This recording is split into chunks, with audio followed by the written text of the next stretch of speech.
इंदापुरातून इंदापुरामध्ये जिल्हा परिषद निवडणुकीची रणधुमाळी सुरू झाली आहे। इंदापूरमध्ये दोन्ही राष्ट्रवादी एकत्र आलेले आहेत। आजी माजी मंत्र्यांची मुलं ही रिंगणामध्ये उतरली आहेत। इंदापूरमधील घराणेशाही उलथवण्याचा भाजपाचा प्रयत्न असणार आहे। भाजपाचे नेते प्रवीण माने यांच्याशी संवाद साधलाय आमचे प्रतिनिधी नवनाथ बोरकर यांनी। पाहूया।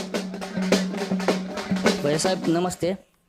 खऱ्या अर्थाने आता या इंदापूर जिल्हा परिषदेमध्ये मोठी रणधुमाळी सुरू झालेली आहे।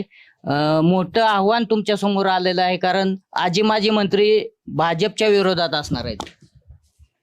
खरं तर हो घातलेला जिल्हा परिषद व पंचायत समितीच्या इलेक्शनच्या अनुषंगानं 5 तारखेला मतदान आहे आणि ह्या मतदानाच्या अनुषंगानं भारतीय जनता पार्टीनं इंदापूर तालुक्यामध्ये अधिकृत या ठिकाणी पॅनल उभा केलेला आहे आणि इंदापूर तालुक्याची राजकीय पार्श्वभूमी पाहता इंदापूर तालुक्यामध्ये घराणेशाही विरुद्ध लोकशाही असं चित्र या ठिकाणी निर्माण झालेलं आहे आणि या चित्रामध्ये मला खात्री आहे की भारतीय जनता पार्टीचे सर्वच्या सर्व उमेदवार कमळ चिन्हावर बहुमताने या ठिकाणी विजयी होतील, हा मला आत्मविश्वास आहे।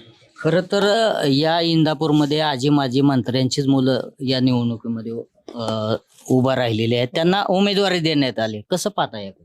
आता हे जनतेनेच पाहावं की जनतेलाही पटलेलं नाहीये, त्यामुळं एक सुप्त लाट भारतीय जनता पार्टीच्या बाजूनं या ठिकाणी निर्माण झालेली आहे आणि भारतीय जनता पार्टीने जी काही उमेदवार उभे केलेले आहेत ही कार्यकर्ते आहेत, भारतीय जनता पार्टीचे कार्यकर्ते आहेत आणि सगळ्या समाजाला बरोबर घेऊन जाणारा एक सक्षम पॅनल जनतेला या ठिकाणी आम्ही दिलेला आहे। नवनाथ बोरकर, जय महाराष्ट्र न्यूज, बारामती।